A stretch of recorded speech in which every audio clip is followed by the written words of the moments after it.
It was a quiet Saturday morning in Washington, D.C. The sun was shining brightly, casting warm golden rays across the peaceful streets. The neighborhood was alive with subtle activity.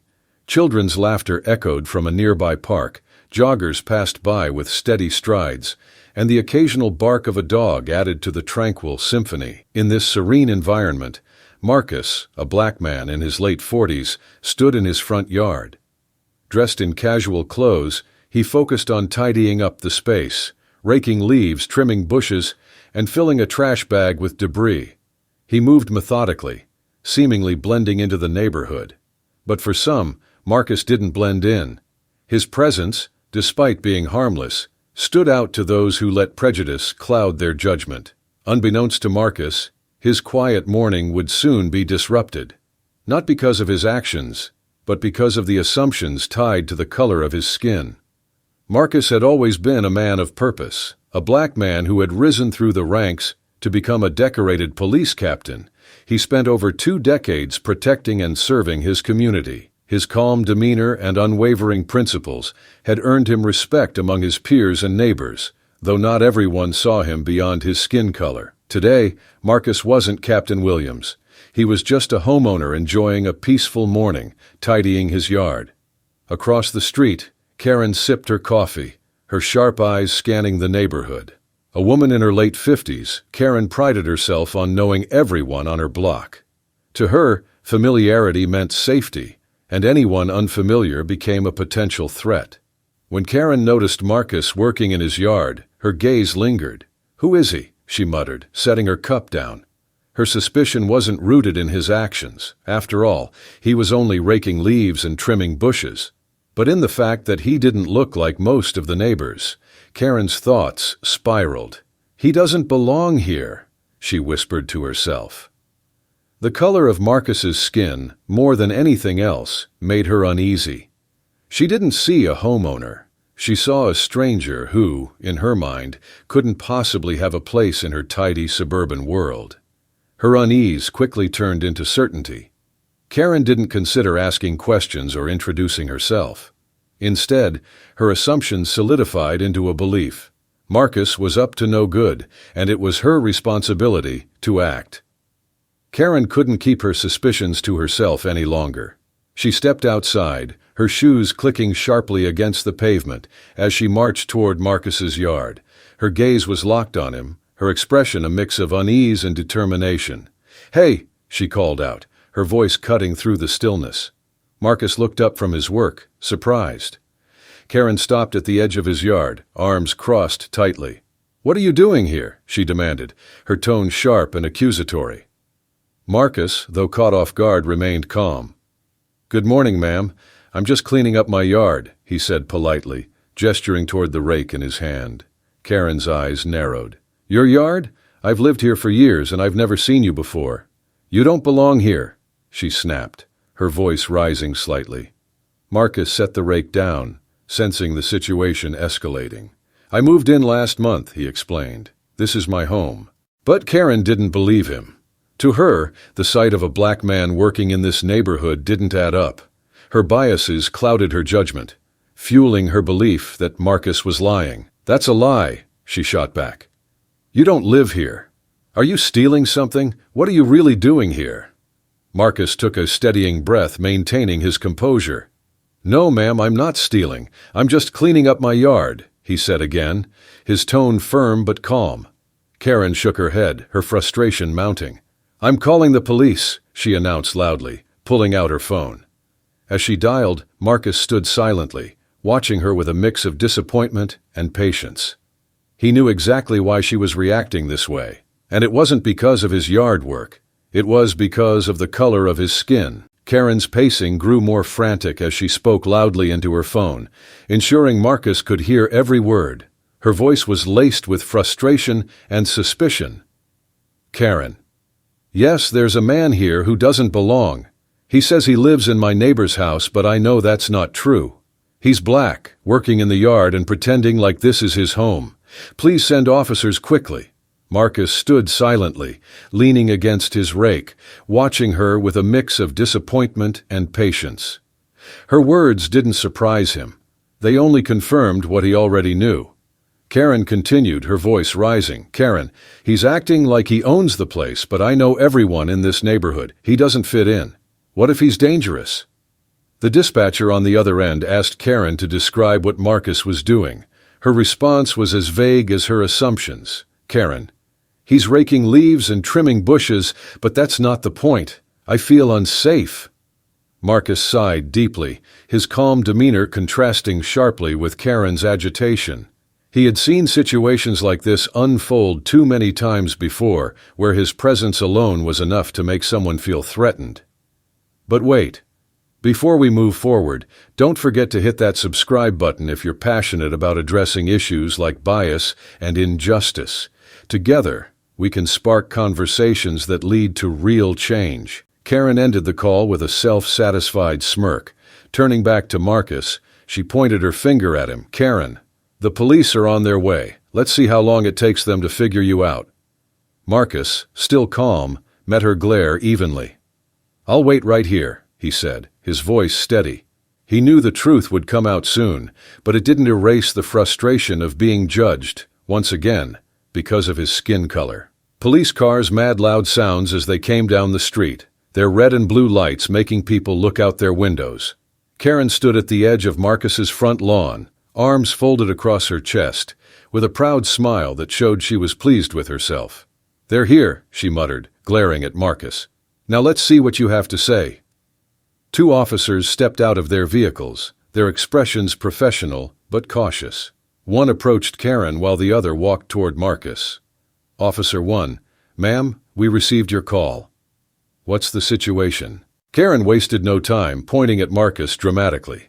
Karen, that man is trespassing. He says he lives here, but I know he doesn't. He's acting suspiciously, and I'm sure he's lying. The second officer approached Marcus, who stood calmly by his rake. Officer 2, Sir, we've received a report about this property. Can you explain what's going on? Marcus nodded, his tone calm. Of course, officer. This is my home. I moved in last month and was just cleaning my yard when she approached me.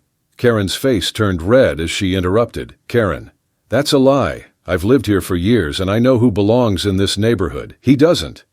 The first officer raised a hand, signaling for Karen to stop.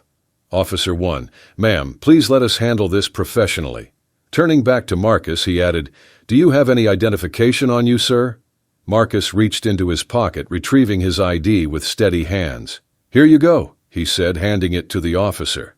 As one officer examined the ID and returned to the patrol car to verify it, the other remained with Karen. She stood rigidly, her confidence unwavering. Karen, this will clear everything up. He doesn't belong here.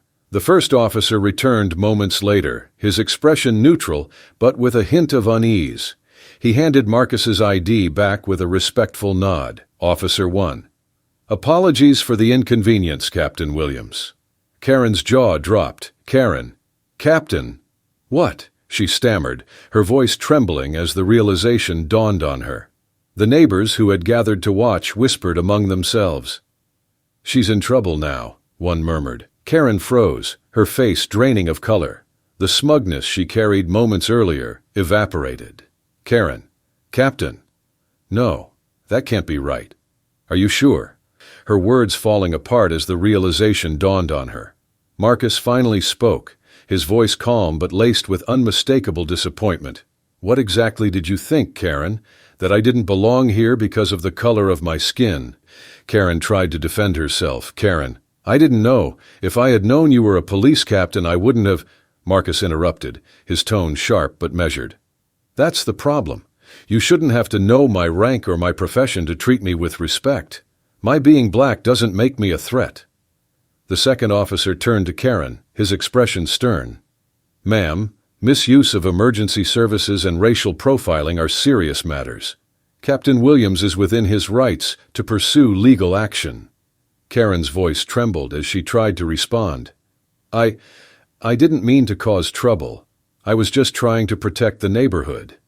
Marcus took a step closer, his calm gaze meeting hers directly. No, Karen, you didn't protect the neighborhood. You caused harm.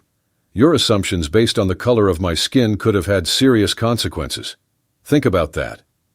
This shocking twist highlights the power of confronting biases. Subscribe now to hear more stories like this and share this video to inspire real change. As the officers departed, the gathered neighbors began to disperse, shaking their heads at Karen's actions. Marcus stood in his yard, his steady gaze following Karen as she retreated toward her house. Her world had shifted, and the weight of her assumptions was now hers to bear. Karen stood frozen, her world unraveling around her. The weight of Marcus's words, the officer's professionalism, and the murmurs of her neighbors left her paralyzed with disbelief and shame. Her lips trembled as she tried to explain herself. "Karen, I didn't mean to cause trouble. I thought I was protecting the neighborhood." Marcus's calm gaze didn't waver. "Protecting the neighborhood," he repeated. "From what, Karen?" "A black man cleaning his own yard." Her face flushed deep red. She opened her mouth to speak, but couldn't find the words. For years she had operated under the assumption that her actions were justified. But now, in the face of undeniable truth, she realized the depth of her mistake.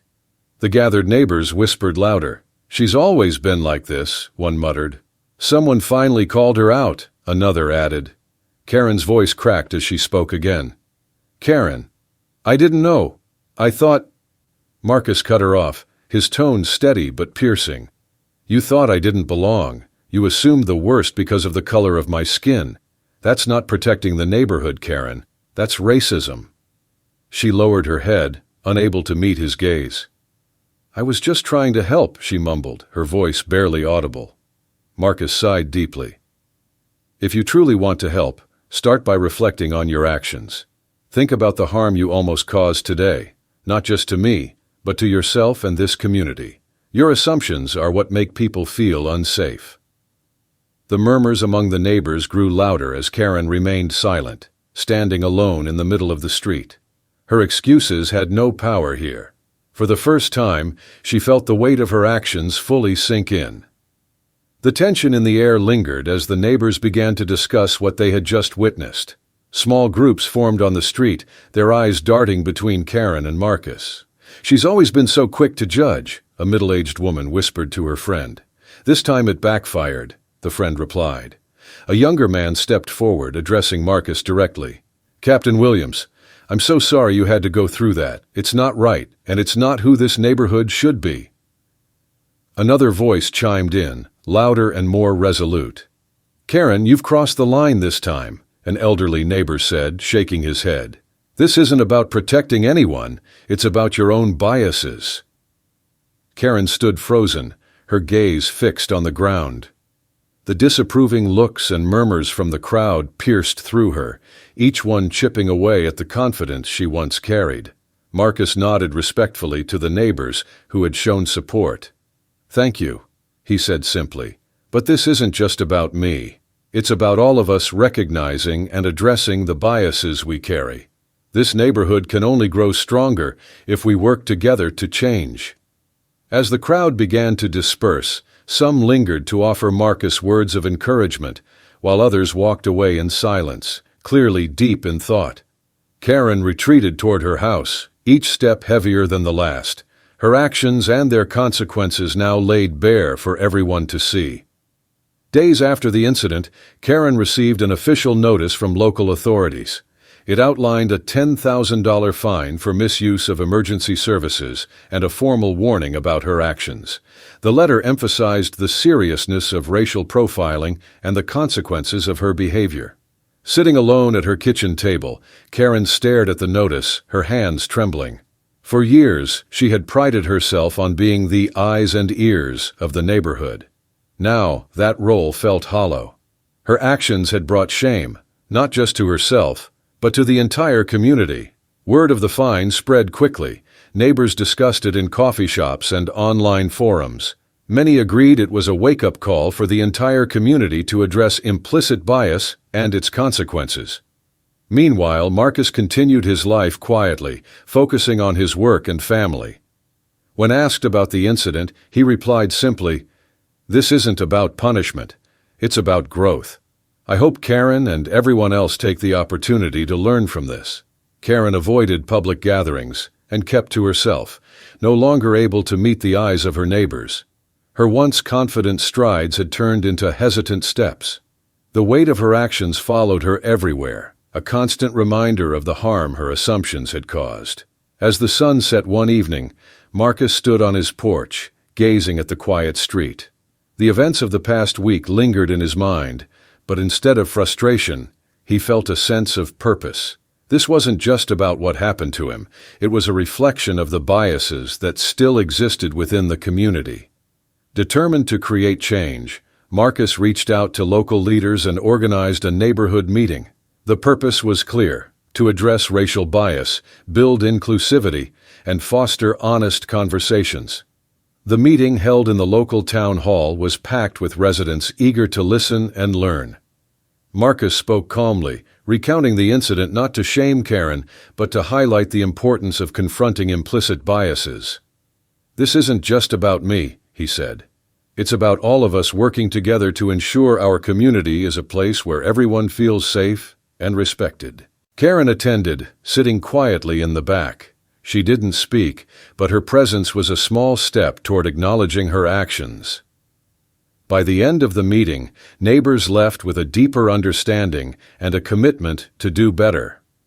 Marcus's leadership turned a painful moment into an opportunity for growth, proving that even the most challenging situations can lead to positive change. The neighborhood gradually returned to its usual rhythm, but the impact of the incident lingered.